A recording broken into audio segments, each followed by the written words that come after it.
അലൈക്കും വറഹ്മത്തുള്ളാഹി തആല വബറകാതുഹു. പ്രശസ്ത കവി വിനോദ് പൂവക്കോട് എഴുതിയ കാട്ടുപൂവ് എന്ന കവിതയിൽ നിന്നും അല്പം ചില വരികൾ.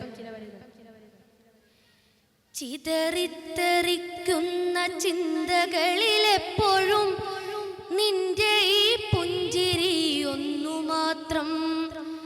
മഴവില്ലു പോലെ നീ മനസ്സിൽ തെളിയുമ്പോൾ ഉണരുന്നു എന്നിലെ മോഹങ്ങളും. ചിതറിത്തെറിക്കുന്ന ചിന്തകളിലെപ്പോഴും നിന്റെ ഈ പുഞ്ചിരി ഒന്നു മാത്രം. മഴവില്ലു പോലെ നീ മനസ്സിൽ തെളിയുമ്പോൾ ഉണരുന്നു എന്നിലെ മോഹങ്ങളും. കൃഷ്ണ തുളസി കതിർത്തുമ്പു മോഹിക്കും നിന്റെ ഈ വാർമുടി ചുരുളിലെത്താൻ. പൂജക്കെടുക്കാത്ത പൂവായ ഞാനും മോഹിച്ചിടുന്നു നിന്നരികിലെത്താൻ. മണമില്ല മധുവില്ല പൂജക്കെടുക്കില്ല, താനേ വളർന്നൊരു കാട്ടുപൂവാണു ഞാൻ. പൂജക്കെടുക്കാത്ത പൂവായ ഞാനും മോഹിച്ചിടുന്നു നിന്നരികിലെത്താൻ. മണമില്ല മധുവില്ല പൂജക്കെടുക്കില്ല, താനേ വളർന്നൊരു കാട്ടുപൂവാണു ഞാൻ.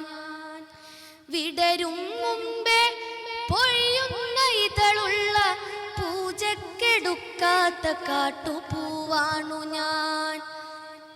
ഇഷ്ടമാണെന്നൊന്നു ചൊല്ലുവാൻ വേണ്ടി നിത്യവും നിൻ മുമ്പിലെത്തിടുമ്പോൾ നിന്റെ കൊലൂസിന്റെ നാദങ്ങളിൽ ഞാൻ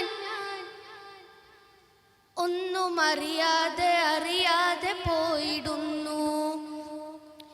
ഇഷ്ടമല്ലെന്നൊരു വാക്ക് നീ ചൊല്ലിയാൽ വൃത്തമായി പോകുമെൻ ജീവിതം. ഇഷ്ടമല്ലെന്നൊരു വാക്ക് നീ ചൊല്ലിയാൽ വൃത്തമായി പോകുമെൻ ജീവിതം. നീ നടക്കും വഴിയോരത്ത് എന്നെ കണ്ടാൽ ചിരിക്കാതെ പോകരുതേ. നീ നടക്കും വഴിയോരത്ത് എന്നെ കണ്ടാൽ ചിരിക്കാതെ പോകരുതേ. നിന്റെ ഈ പുഞ്ചിരി മാത്രം മതി എനിക്കിനിയുള്ള കാലം കാത്തിരിക്കാൻ. ഇനിയുള്ള കാലം കാത്തിരിക്കാൻ, ഇനിയുള്ള കാലം കാത്തിരിക്കാൻ. അസ്സലാമു അലൈക്കും വറഹ്മത്തുള്ളാഹി തആല വബറകാതുഹു.